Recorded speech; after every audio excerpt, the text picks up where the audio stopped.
ఎన్నికల ముందే కాకుండా అధికారం వచ్చిన తర్వాత కూడా నాయకులు సమస్యలను స్వయంగా వచ్చి చూసి వెంటనే నిధులు విడుదల చేసి వాటిని పరిష్కరించేస్తామని హామీలు ఇచ్చి నెలలు గడుస్తున్నా ఇప్పటికీ ఏ విధమైన చర్యలు తీసుకోకపోవడం చాలా విడ్డూరం, బాధాకరమని సిపిఎం సిపిఐ నాయకులు కోనేటి రాజు, సాక రామకృష్ణ అన్నారు.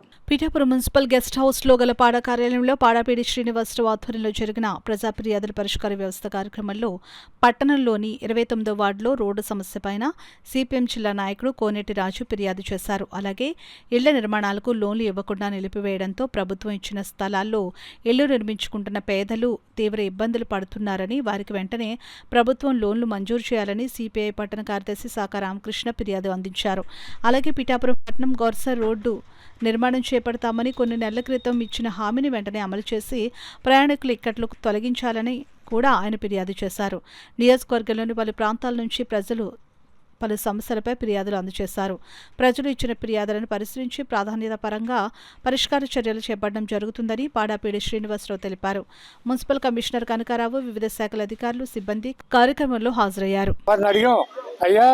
మరి మీరే కదా వచ్చారు, ఎంపీ గారు కూడా మీరు ఉన్నారు, అయిపోయిందని చెప్పారు.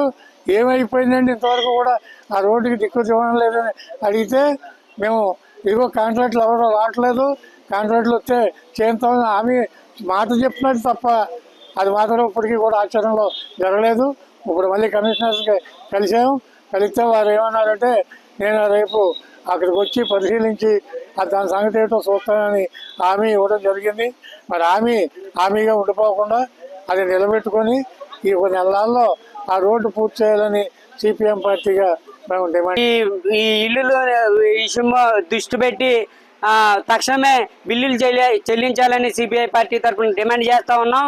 రెండోది, గోర్స రోడ్డు గత ఏప్రిల్ నెలలో నిర్మాణం చేపడతానన్నారు. అది పూర్తిగా శిథిలావస్థలో చేరుకుని ఉంది. ఇప్పటి వరకు కూడా వేస్తామని కాలయాపన చేస్తున్నారు తప్ప నిధులు వచ్చాయని చెప్తున్నారు తప్ప రోడ్డు నిర్మాణం చేపట్టలేదు.